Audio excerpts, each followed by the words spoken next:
My name is Jack, and it's been 2 years since Lily passed away. I still remember the exact moment I was told.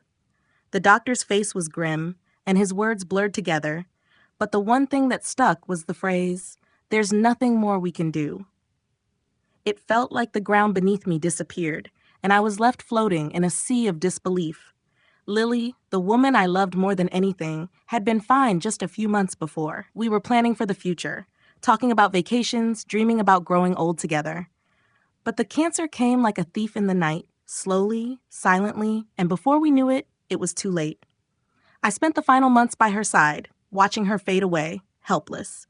The guilt still eats at me. I couldn't save her. I couldn't fix it. And now, I was left to pick up the pieces of a shattered life, a life that once felt so full, so complete. At first, it was just me and the silence. The house, once filled with laughter and love, felt empty.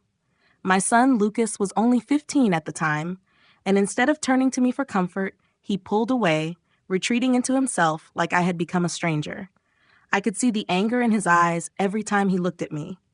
It was the same anger I felt toward myself. How could I be a father when I couldn't even protect his mother? How could I guide him when I was lost myself? I would try to talk to him, to reach him, but all I got were one-word answers, or worse, nothing at all. His silence was louder than any words. He blamed me for Lily's death.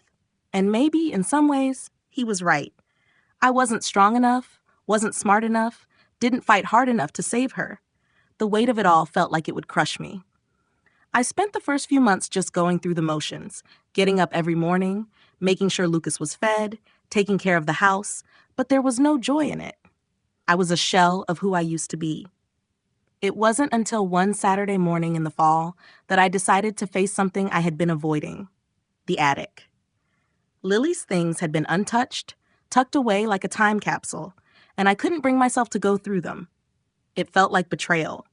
How could I touch her things, go through her personal items, when it felt like doing so would erase her from our lives? But I knew I couldn't keep putting it off forever. Lucas wasn't interested in helping, and I had no choice but to do it alone. So I climbed the stairs to the attic, the creaky steps echoing in the quiet house, and opened the door. The room smelled musty, and dust covered everything.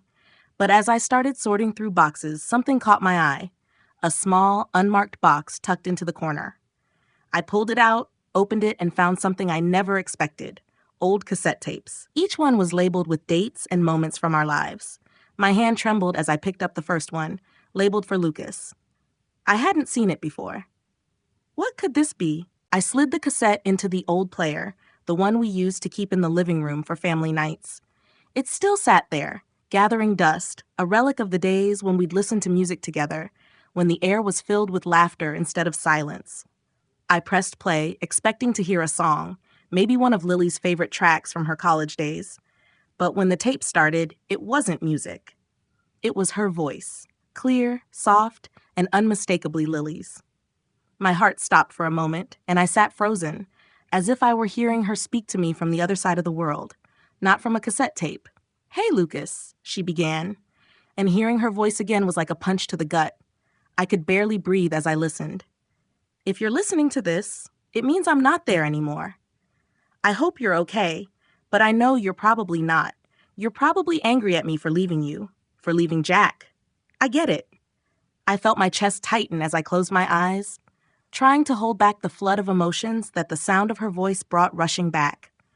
It was as if she were still here, still fighting to make things right, even from the beyond. Her words were like a balm, soothing the raw edges of my heart, but also opening wounds I wasn't ready to confront. "But I need you to know something important," she continued. "It was never your fault. You did everything right. You always did. But this was just how things were meant to be." Tears welled up in my eyes, and I wiped them away quickly, trying to stop the floodgate of grief from opening all the way. I hadn't realized how much I missed her voice, how much I needed it. It felt like she was right there with me, talking to me like she always had. I sat back against the couch, listening intently, letting her words wash over me. For the first time since she'd passed, I didn't feel so alone. The tape went on. "I know Jack's struggling," she said, her voice filled with love and understanding. "He always hides it, but he's hurting too. Please, don't shut him out. He needs you more than ever now. He's going to need someone to lean on, and you're going to have to be strong for him, just like you were strong for me." It was like a light bulb went off in my head. Lily, with her never-ending wisdom, was telling Lucas what I couldn't. She was bridging the gap between us, helping him see what I couldn't put into words.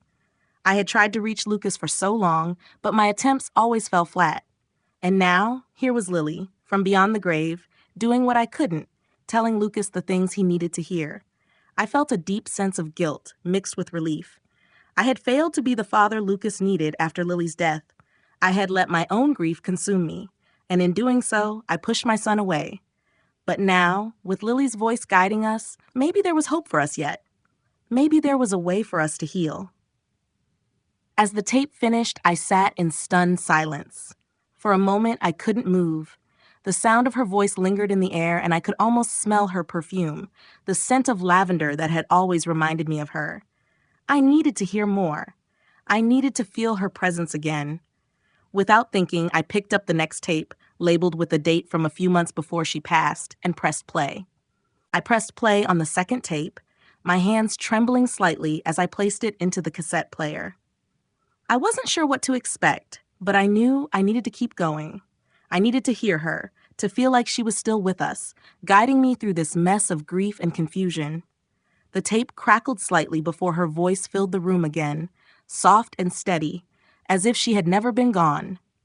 "Jack," she said, and my chest tightened at the sound of her saying my name. It felt like she was right there, sitting beside me. If you're listening to this, it means I didn't get the chance to tell you everything I wanted to. I'm sorry for that.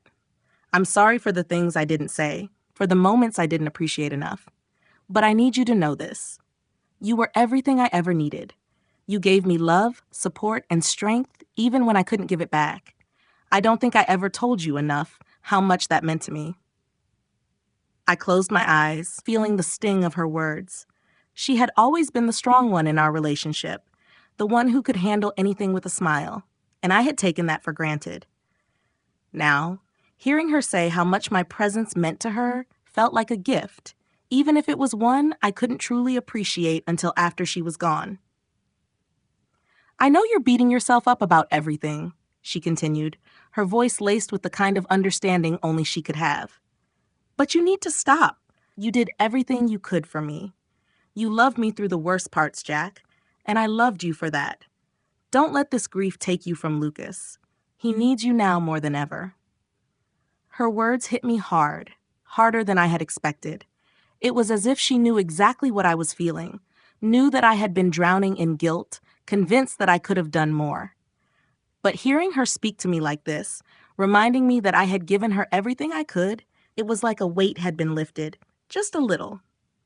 I could feel the anger and sadness that had been swirling inside me begin to subside, replaced by something softer, more vulnerable, gratefulness. "I know you're angry, Jack," Lily continued, "and you have every right to be. But please, don't let that anger become a wall between you and Lucas. You need each other now. He's hurting just as much as you are, and he's going to need your strength to get through this. I know it's hard, but please, try to reach him. He doesn't know how to ask for help. He won't for a while, but you're the only one who can give it to him. Don't give up on him, Jack." I felt my heart crack a little at her words. I had been so focused on my own pain that I hadn't noticed how much Lucas was struggling. He had always been so quiet, so independent, but now I realized he had been fighting his own battles, alone. Lily was right. He needed me.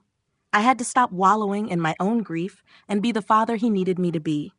I had to be strong for him, just as Lily had always been strong for both of us. The tape continued, with Lily sharing more memories, small, everyday moments that felt like glimpses into a life that had been ripped away too soon. She talked about the first time she saw me, how she had fallen in love with me on our very first date. She talked about our early years together, how we scraped by, but were always happy because we had each other. And then she spoke about Lucas, her voice softening as she mentioned him. "Lucas is going to need you to believe in him," Lily said. "He's a good kid, Jack. He's just lost, like you. He needs to know that you believe in him, that you're still there for him, even when he doesn't say it. I felt the tears well up in my eyes again. I hadn't been the father Lucas needed. I had been too caught up in my own grief to see how much he was suffering. But hearing Lily speak to me like this, it was like she was giving me a second chance to be the father I should have been from the start. As the tape finished, I felt an overwhelming sense of hope that I hadn't felt in months. Maybe it wasn't too late.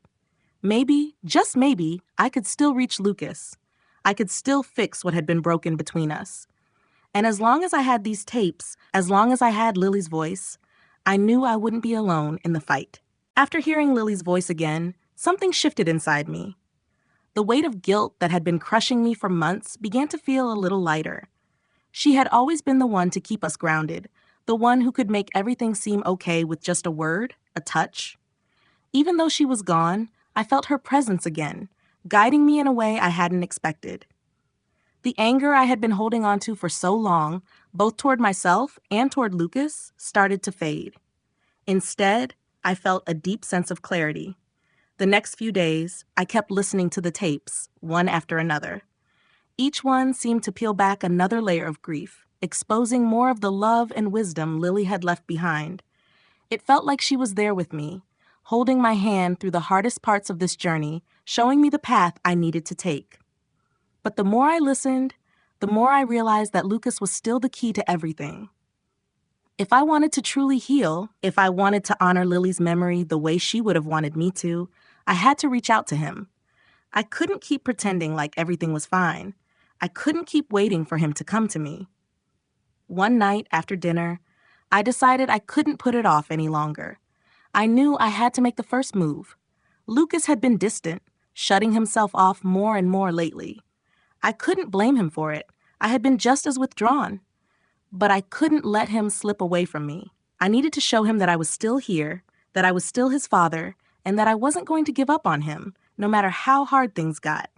I found him in his room, headphones on, staring at his phone. I hesitated for a moment, then knocked lightly on the door. When he looked up, I saw the familiar flicker of surprise in his eyes, quickly masked by indifference. "What's up, Dad?" he asked, his voice flat. I took a deep breath, stepping into his room. "Hey, can we talk for a minute?" He raised an eyebrow, clearly unsure of where this was going, but nodded. I sat on the edge of his bed, trying to keep my voice steady. "I know I haven't been the best father these past few months, and I know I've been distant, but I'm trying, Lucas. I really am. My voice cracked, and I had to pause. I miss your mom, and I don't know how to deal with all of this, but I'm here, okay? I'm here for you, no matter what." Lucas didn't say anything at first. He just looked at me with those familiar, sad eyes, and for a moment I thought he might walk away. But then he spoke, his voice barely above a whisper. "I miss her too," he said, his words heavy with grief. "I don't know what to do without her, Dad. I feel lost." That hit me harder than anything. I had been so focused on my own pain that I hadn't truly seen how much Lucas was hurting. I hadn't realized how much he was carrying. "I know, buddy," I said, my voice thick with emotion. "I know you do. I feel the same way. But we're not alone in this, okay? We still have each other. We always will. And we're going to get through this together. Just like Mom would have wanted." For the first time in a long time, I saw a flicker of something in Lucas's eyes. Hope. It was small, but it was there. And it made my heart swell with something I hadn't felt in so long. Optimism. "I've been listening to some of the tapes Mom made," I continued, feeling the weight of her words still lingering in my heart. She wanted us to be okay. She knew we'd be hurting, but she also knew that we had the strength to get through it. Lucas glanced at the cassette player on my desk, where a few of the tapes still sat. "You've been listening to those?" he asked, his voice softer now. I nodded. "Yeah, and I think it's time for us to listen to them together. She wanted you to hear them, Lucas. She left them for you." There was a long pause, and for a moment I thought Lucas would push back, as he had with everything else lately. But instead, he surprised me. "Okay," he said quietly, standing up and walking toward the player. "Let's do it." And just like that, it felt like the first step toward healing, the first step toward finding each other again. We sat down together, the space between us no longer as vast as it had been. We pressed play on the next tape, and for the first time in what felt like forever, we were both listening. Not just to Lily's voice, but to each other. And maybe, just maybe, this was the beginning of something new, something better, something that would carry us through the rest of our lives, together. For the first time in months, Lucas and I sat together without any walls between us, without the tension that had once filled every room of the house. We listened to the next tape from Lily, and as her voice filled the space around us, I couldn't help but feel a sense of calm wash over me. It was like she was right there, bridging the gap between us in a way I never could. I had always known Lily was the glue that held us together, but hearing her words again made me realize just how much she had kept us grounded. The tape started with Lily's familiar, soothing voice. "Hey, Lucas," she began. "I know things have been hard for you, and I'm sorry I can't be there to help you through this. But I want you to know that you are stronger than you think. You're smart and you're kind, and I know you're going to do amazing things in this world. I've always been so proud of you." I could feel Lucas tense up beside me, but he didn't pull away. He didn't try to hide it this time, and I saw the tears gathering in his eyes. For a moment, I could feel the rawness of his grief, the pain that had been buried for so long. But I also saw something else, healing. Slowly, he was starting to let the walls he'd built around himself come down. Lily continued, her voice filled with love and understanding. "I know you're angry right now. I know you're angry at me for leaving, angry at your dad, angry at the world. But that's okay. Anger is just love with nowhere to go. But you don't have to hold on to it forever. It's okay to feel it, to let it out. But don't let it define you. You've got so much ahead of you, Lucas, and I know deep down you're going to find your way." I felt Lucas's shoulder relax against mine, and for the first time, I saw him genuinely listen to Lily's words. She had always been the one who knew how to reach him, even when I couldn't.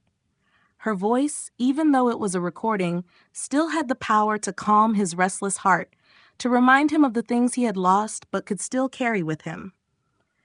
"I also want you to know that your dad is doing the best he can," Lily continued.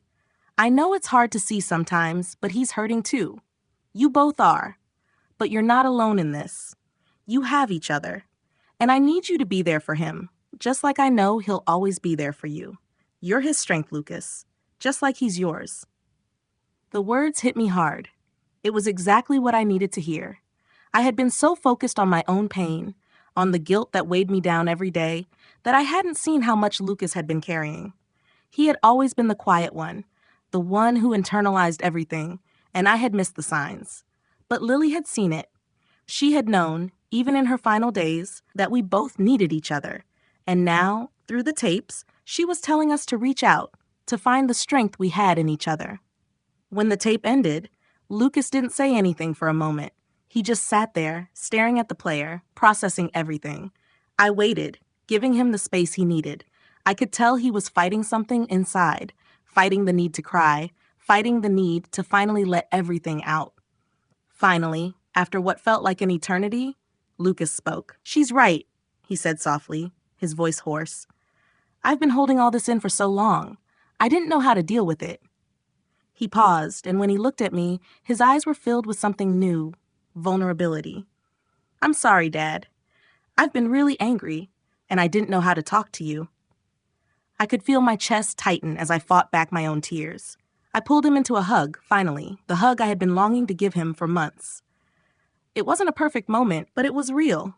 We were finally connecting again, finally breaking through the barriers we had built around ourselves. "I'm sorry too, Lucas," I said, my voice thick with emotion. "I should have been there for you more. I should have seen how much you were hurting. But I'm here now, and we're going to get through this together, just like Mom wanted." We sat there for a while, side by side, the silence between us no longer uncomfortable but comforting. I knew we still had a long way to go, that the road to healing wouldn't be easy or quick. But in that moment, with Lucas beside me and Lily's love surrounding us, I knew we had a chance. We had each other, and that was enough. The days that followed felt different. There was a shift, a subtle but undeniable change between Lucas and me. We began to talk more, not just about the past, but about the present, about the future. It wasn't perfect. There were still moments when the grief and the anger would creep back in, but it felt like we were finally starting to make our way through it together. We had stopped avoiding the hard conversations, and for the first time in months, it felt like I was really seeing Lucas again. Not the angry teenager who had shut me out, but the kid I'd raised, the boy who still needed me, even if he didn't always know how to show it. One evening, after dinner, Lucas came into the living room holding a sketch pad. He had been drawing again, something I hadn't seen him do in ages. He sat down on the couch next to me, his usual distance between us gone. "I've been thinking about something," he said, his voice quieter than usual. "About the tapes." I turned to face him, waiting for him to continue. "Mom, she wanted us to be okay," he said, his words coming slowly, like he was still figuring it out himself. "She wanted us to heal, to find a way through this, even if she couldn't be here to help us. And I think I'm starting to understand that." My heart swelled with a mixture of pride and relief. "I think you are too," I said, a smile tugging at the corner of my mouth. "You've come so far, Lucas. I'm proud of you." He nodded, then opened his sketch pad. "I've been drawing," he said, flipping it open to show me a portrait of Lily. She was smiling, her eyes bright, and there was something about the way he captured her that almost took my breath away. It was as if, for the first time since she died, he wasn't just remembering her. He was honoring her, bringing her back to life in his own way. "I'm not done yet," he said, his voice tinged with uncertainty. "But I think I'm getting there. I think I'm ready to let go of the anger. I think I'm ready to start moving forward." Tears pricked at the corners of my eyes as I looked at the drawing. "You don't have to be done yet," I said, placing a hand on his shoulder. "There's no rush. We both need time, but the important thing is that you're moving forward. You're not alone in this. I'm here for you, and we're going to be okay. We'll figure it out together." For a long moment, we just sat there, the weight of the world slowly lifting off our shoulders. I hadn't realized how much I needed to hear him say that he was ready to let go of the anger, that he was starting to heal. We were both still broken, still carrying the scars of the past, but we were learning to live with them. We were finding ways to honor Lily's memory without letting the pain consume us. The next weekend, we continued our ritual of listening to the tapes. We sat together on the couch, just like we had the first time, and let Lily's voice fill the room again. As we listened to the final few tapes, I found myself no longer drowning in grief, but filled with gratitude. Grateful for the time we had with her, grateful for the love she had given us, and grateful for the opportunity to move forward with Lucas by my side. One tape in particular stood out to me. It was the last one Lily had recorded. Her voice, though weaker than before, was still full of love, full of hope. She spoke directly to both of us, urging us to take care of each other, to love each other, and to remember the good times we had shared. "I'm always with you," she said. "In your hearts, in your memories, and in everything you do. I'll never truly be gone as long as you carry me with you." As the tape ended, Lucas and I sat in silence, the room filled with the weight of her words. I looked at him, and for the first time since Lily's death, I saw a glimmer of peace in his eyes. It was small, but it was there, and it was everything I had been waiting for. "We're going to be okay," I said, my voice filled with conviction. "Together." He nodded, his eyes steady. "Yeah, together." And for the first time in a long time, I truly believed it. We still had a long way to go, but we had each other, and that was enough. Together, we could face anything. The weeks passed by, and each one felt like a small victory. Lucas and I were beginning to find our rhythm, a new sense of normal that didn't feel so heavy, so suffocating. We still had our moments of sadness, of quiet, unspoken grief, but there was something different now, a sense of understanding between us that hadn't been there before. We weren't just two people sharing the same space, silently coexisting. We were starting to share our lives again, piece by piece. One Saturday afternoon, we found ourselves sitting on the porch, a quiet autumn breeze brushing through the trees. Lucas had been more open lately, spending more time talking with me instead of retreating to his room. He was still quiet, but I could see the subtle changes, the way he smiled more, the way he was no longer so closed off. And I had started to feel like I was finally starting to breathe again, no longer trapped by my own guilt and sorrow. "I've been thinking about the future," Lucas said suddenly, breaking the silence. His voice was calm, but there was a hint of uncertainty in it that I hadn't heard in a while. He turned to face me, his eyes serious. I know Mom wanted us to be okay. She always believed in us, even when we didn't believe in ourselves. And I think I'm starting to believe it too. I looked at him, trying to keep the pride from welling up in my chest. What do you mean? He shrugged, a little awkwardly, but his gaze stayed steady. I think I'm ready to move forward. I know it's not going to be easy and I'll always miss her, but I don't want to be stuck anymore. I want to live. I want to keep going. My heart tightened at his words. Letting go of the past, of the pain that had weighed so heavily on both of us, was the hardest part of this whole process. But hearing Lucas say that, hearing him choose to move forward instead of staying in the grief, was everything. It was a choice I hadn't been able to make on my own for so long, but seeing him make it, seeing him decide to step into the future instead of getting lost in the past, filled me with a sense of hope I hadn't known I needed. I'm proud of you, Lucas, I said, my voice thick with emotion. You're stronger than you know. And I'm proud of myself, too. We've both come a long way.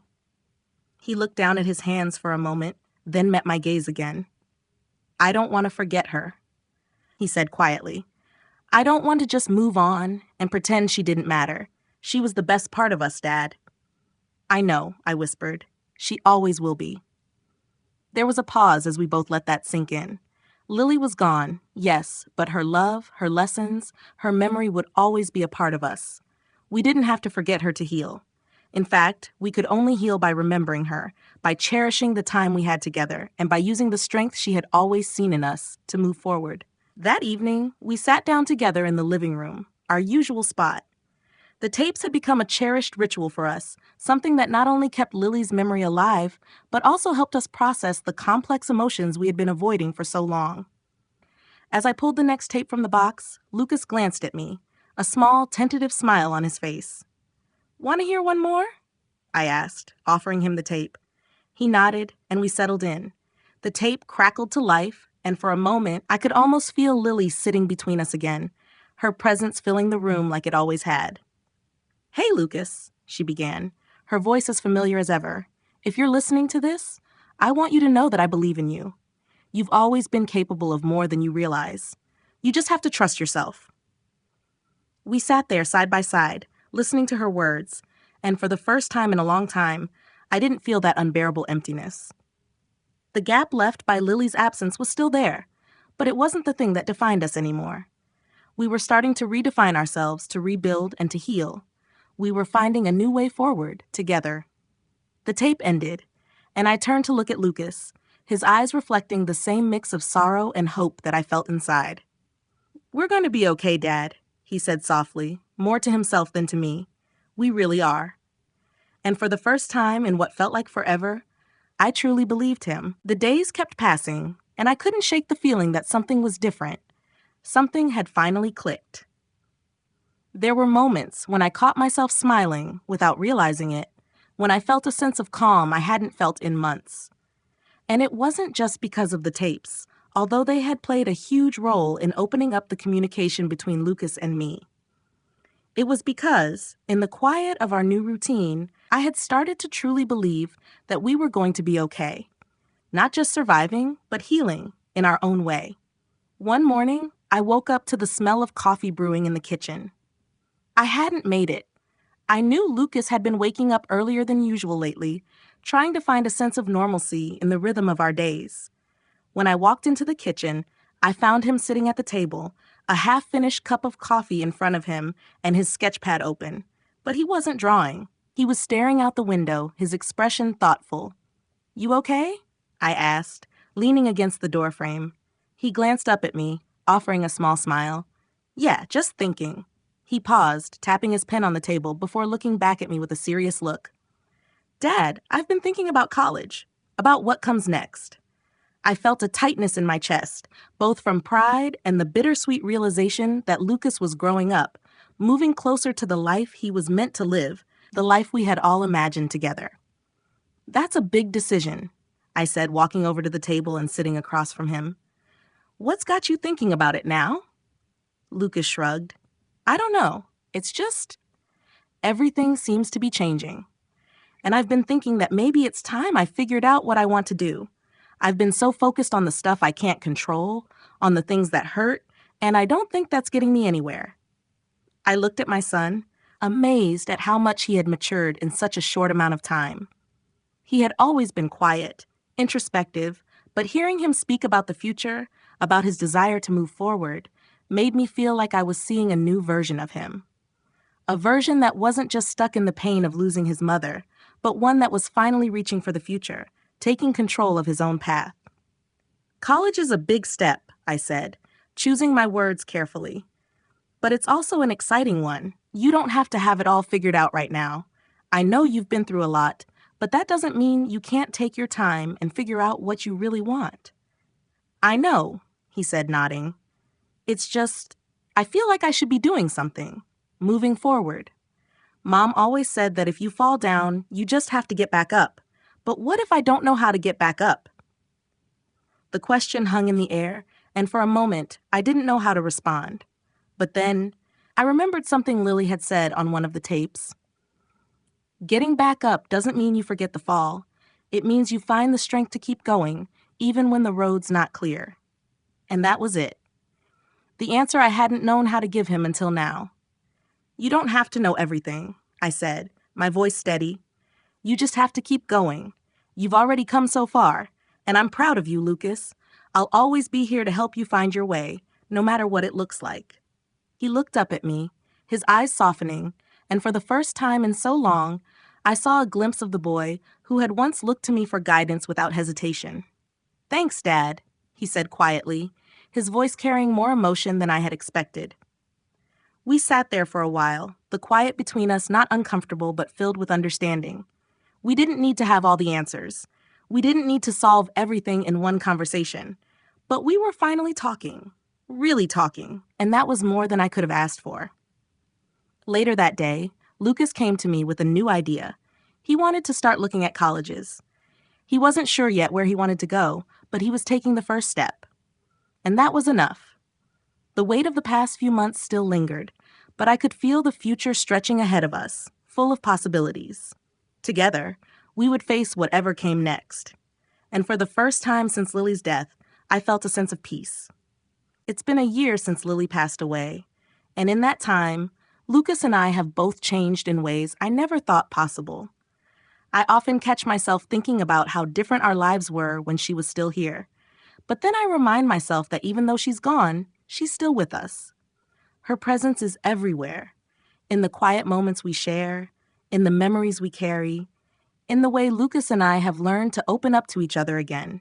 The past few weeks have been a whirlwind. We've been working on college applications, something that felt so far away a year ago. It still feels surreal, like I'm watching my son grow up from the sidelines. I didn't think I would be ready for this stage of his life, but somehow, we've both made it here, together. One evening, after a long day of sorting through forms and making phone calls to potential schools, Lucas and I decided to take a break. We sat on the porch, the sun setting in the distance, casting everything in a golden light. I looked over at Lucas, his face lit by the soft glow of the evening. There was something about him in that moment that made my heart swell with pride. He was no longer the angry, withdrawn teenager who blamed me for everything. He was becoming a young man, confident and determined, with a bright future ahead of him. You know, Lucas said, breaking the silence, I've been thinking a lot about Mom lately, about what she would think of everything we're doing. I turned to look at him, and my chest tightened. I could see the wheels turning in his head, the familiar mix of nostalgia and grief in his eyes. I think she'd be proud of you, Lucas, I said softly. She'd be so proud of everything you've accomplished, the way you've come through all of this. She'd be proud of both of us. He smiled, a small but genuine smile. I know, it's just, sometimes I feel like I'm forgetting things. Like, I'll never remember all the little things she used to do, her laugh, the way she'd make us breakfast on Sundays. All those moments. I reached over and placed a hand on his shoulder. You won't forget her, Lucas. Those memories are always going to be a part of you, and you can always share them with me. I'll never forget her either. For a moment, we just sat there in silence, the sound of the wind rustling through the trees filling the space between us. It was one of those rare moments when everything felt right, when the weight of the past no longer felt like a burden, but a part of us. We had learned to live with our grief, to accept it as something that would always be there, but not something that defined us anymore. I think Mom would have liked the idea of me going to college, Lucas said after a while, looking out at the horizon. She would have been excited for me. I know she wanted me to follow my dreams, even if she wasn't here to see it. I think she would have too, I said, my voice thick with emotion. She believed in you, Lucas. She always did. And I believe in you too. Lucas looked up at me, and for the first time I saw a sense of peace in his eyes. It wasn't the same peace I had once hoped for, the kind that came from erasing the pain, but a new kind of peace. A peace that came from embracing the past while stepping into the future, knowing that we had the strength to face whatever came next, together. I'm ready, Dad, he said, his voice steady. I'm ready for what comes next. And I realized in that moment that I was ready too, ready to let go of the past, to stop holding on to the pain, and to start living again. Not just for Lily, but for us. We had each other, and together we could face anything. Life can be incredibly challenging, especially when faced with loss and grief, but it's important to remember that healing takes time and effort. Don't bottle up your emotions.